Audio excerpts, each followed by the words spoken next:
daddy mo, hindi mo ba nami-miss? Siyempre, miss na miss ba? Opo, sobra. Naalala mo pa ba siya? 6 years old ka lang nung nawala siya. Marami naman po akong memory na naaalala kay daddy. Kasi mas siya po yung nakasama ko dahil si mami po nag-work that time.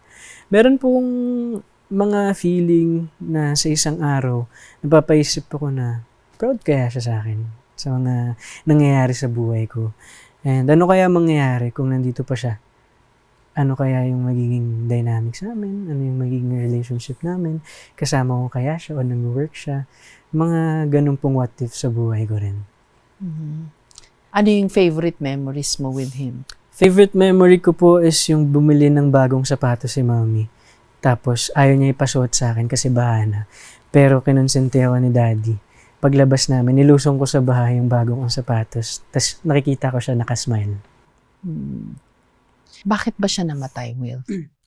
Namatay po siya because of multiple organ failure. Nagkasakit? Nagkasakit po siya.